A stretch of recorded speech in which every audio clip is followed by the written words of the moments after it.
Student भाई finally जिसका आपको इंतजार था कि मैम सीबीएसई रिजल्ट कब डिक्लेयर करेगा, कैसा आपका रिजल्ट होने वाला है, तो लो भाई इंतजार आपका खत्म हुआ है। सीबीएसई ने क्लास 10th एंड 12th का रिजल्ट डिक्लेयर कर दिया है एंड होपफुली आप सभी ने अपना रिजल्ट देख लिया होगा। Many many congratulations to all my dear superstars class 10th and 12th। आज का जो ये धमाकेदार सेशन होने वाला है इसमें हम डिस्कस करने वाले हैं बेसिकली री इवैल्यूएशन एंड रीचेकिंग के बारे में। अब री इवैल्यूएशन रीचेकिंग कब और क्यों करवानी होती है, वो सारे स्टूडेंट्स जिनको ऐसा लग रहा है कि हम हमारे रिजल्ट से सेटिस्फाइड नहीं है, किसी सब्जेक्ट में आपको ऐसा लगता है रिजल्ट देखने के बाद कि आपने बहुत मेहनत करी थी, आपने सारे क्वेश्चंस अटेम्प्ट करे थे, फिर भी आपके मार्क्स आपको कुछ कम लग रहे हैं, या आपको ऐसा लगता है कि आपकी एक्सपेक्टेशन से कम आपके परसेंटेज बने हैं, किसी सब्जेक्ट में आपको ऐसा लग रहा है कि कम नंबर आए हैं, तो बेटा आप उस पर्टिकुलर सब्जेक्ट में रीवैल्यूएशन या रीचेकिंग के लिए अप्लाई कर सकते हो।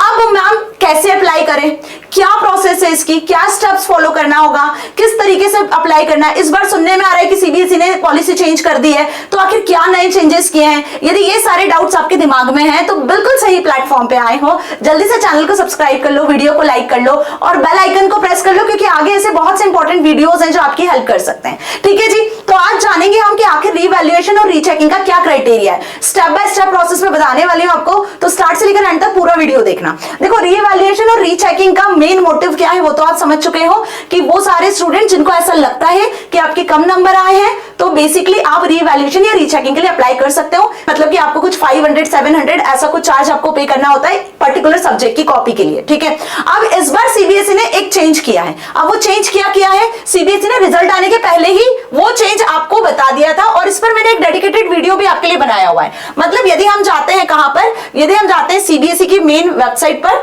तो सीबीएसई की मेन वेबसाइट पे जाओ, देखो मेन वेबसाइट पे, और यहां आपको रिजल्ट का नोटिफिकेशन भी दिख रहा है कि क्लास 10th और 12th का रिजल्ट आ चुका है। एक पब्लिक नोटिफिकेशन ऑलरेडी यहां पे आ चुका है, देखो फाइनल आंसर की जूनियर असिस्टेंट के लिए अभी अभी। और उससे पहले आप यदि थोड़ा सा स्क्रॉल करोगे तो आपको यहां पे दिखेगा चेंज इन सीक्वेंस वाला, यस 2 मई का जो नोटिफिकेशन है। ठीक है, चेंज इन सीक्वेंस, तो इस सीक्वेंस में सीबीएसई ने क्या चेंजेस किए हैं एक बार जस्ट बता दूं। वैसे तो आपको ये मैंने ऑलरेडी बता रखा है कि पहले ये 3 स्टेप हुआ करती थी। पहले आपको वेरिफिकेशन ऑफ मार्क्स के लिए अप्लाई करना होता था, फिर आप अपनी आंसर बुक की फोटोकॉपी बुलवा सकते थे और फिर रीवैल्यूएशन या रीचेकिंग को अप्लाई कर सकते थे। लेकिन इस बार सीबीएसई ने इन 3 स्टेप्स को कम स्टेप्स में कर दिया। मतलब अब आपको 3 की जगह 2 ही स्टेप्स फॉलो करनी है।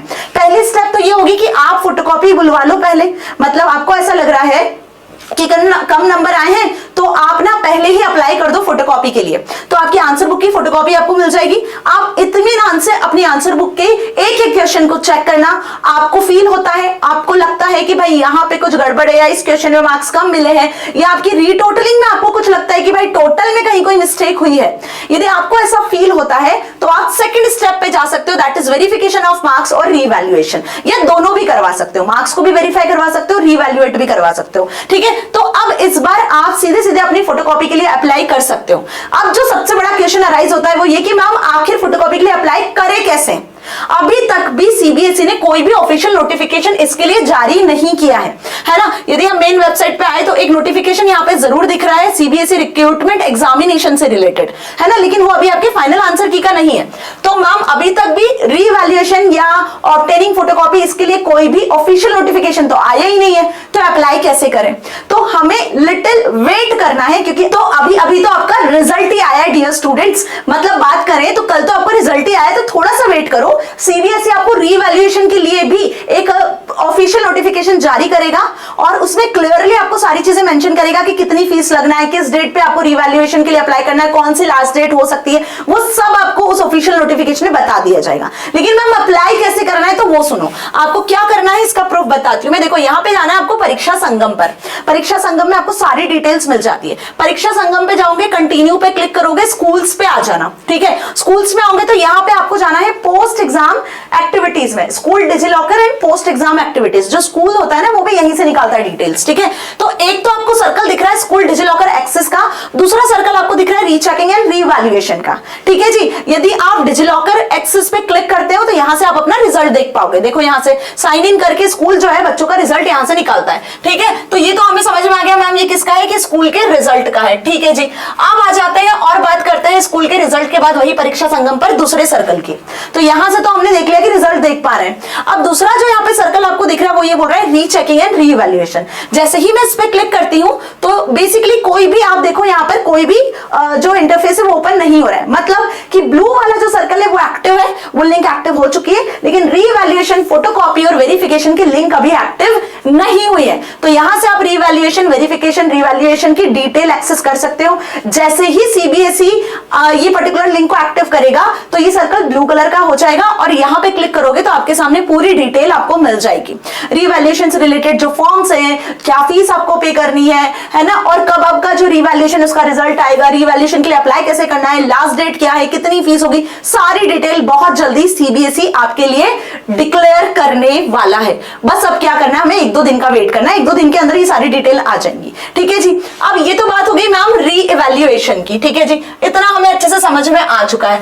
अब कुछ स्टूडेंट्स ऐसे भी हैं जिनको कंपार्टमेंट भी आई है। देखो हर एक बच्चा एक जैसा नहीं होता है, हर एक में एक क्वालिटी नहीं होती। कुछ म्यूजिक में बहुत अच्छे होते हैं, कुछ डांस में बहुत अच्छे होते हैं, है ना, कुछ मैथ, किसी स्टूडेंट्स का मैथ्स बहुत अच्छा होता है, किसी का साइंस बहुत अच्छा होता है। तो ये बात तो आप भी मानते हो। तो कुछ स्टूडेंट्स को यदि कंपार्टमेंट भी आई है तो आखिर कंपार्टमेंट की डेट क्या होगी, कंपार्टमेंट एग्जाम कब देना होगा, उसका रिजल्ट कब आएगा, इस पर लेकर आऊंगी मैं अगला वीडियो। तो यदि आप चाहते हो कि आपको इसकी रिगार्डिंग भी कुछ जानना है तो नेक्स्ट वीडियो में मैं आपको इसके बारे में बताने वाली हूँ। ठीक है जी, तो अब आपके डाउट्स क्लियर हो चुके हैं, है ना, कि रीवैल्यूएशन और रीचेकिंग से रिलेटेड अभी कोई भी सीबीएसई का ऑफिशियल अपडेट नहीं आया है और बहुत जल्दी अपडेट आने वाला है।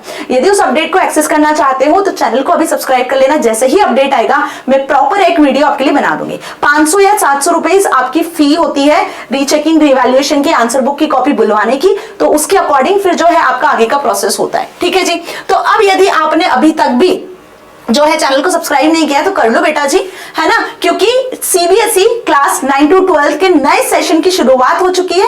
25-26 वाला सेशन हम स्टार्ट कर चुके हैं और class 9, 10th IT AI CA subject as well as class 11th and 12th CS IP IT और एआई, सीएस आईपी आईटी और एआई, आईटी भी क्लास 11 12th का भी आईटी, सारे सब्जेक्ट की वीडियो लेक्चर्स अब आपको मिल जाने हैं, वो भी बिल्कुल फ्रेश आपकी अपनी बरखा मैम के चैनल पर, है ना जी। तो आपने जो भी ऑप्ट किया है अपनी 9th में, 10th क्लास में या 11th में या 12th में, बेटा सभी सब्जेक्ट्स के वीडियो लेक्चर्स मिल जाएंगे। इसका शेड्यूल, इसका time table regularly community post पर अपडेट हो रहा है, आप जाके देख सकते हो। डिस्क्रिप्शन में पूरी प्लेलिस्ट की लिंक है, तो आपको अब कोई भी प्रॉब्लम नहीं होनी है। एंड होपफुली आपके लिए सारे सब्जेक्ट्स हेल्पफुल होंगे, क्योंकि कहीं ना कहीं इन सब्जेक्ट्स में बच्चे फुल मार्क्स लेकर ही आते हैं और इसमें कुछ कंपार्टमेंट जैसा रोल भी नहीं होता है, क्योंकि आपको पता है कि theory as well as practical subjects होते हैं। तो बेसिकली जब यहाँ बात आती है तो scoring as well as scoping होता है और टेक्निकल बेस्ड सब्जेक्ट्स हैं, राइट। तो आपको ये चीज क्लियर हो चुकी है अच्छे से कि अब 25-26 के सेशन स्टार्ट हो चुके हैं, हमें उस पर भी साथ में फोकस करना है ना। आपके रीवैल्यूएशन रीचेकिंग का प्रोसेस तो चलेगा ही, उसमें कोई प्रॉब्लम नहीं है।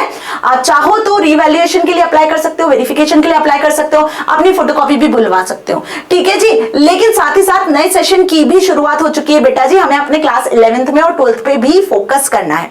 तो यदि आपको वीडियो अच्छी लगी है, हेल्पफुल हुई है, आगे यदि जानना चाहते हो कि सीबीएसई का सर्कुलर कब आने वाला है, आगे के अपडेट्स को एक्सेस करना चाहते हो तो चैनल को अभी सब्सक्राइब कर लीजिए। ठीक है जी, मिलेंगे अगले सेशन में। Till then stay happy, thank you so much.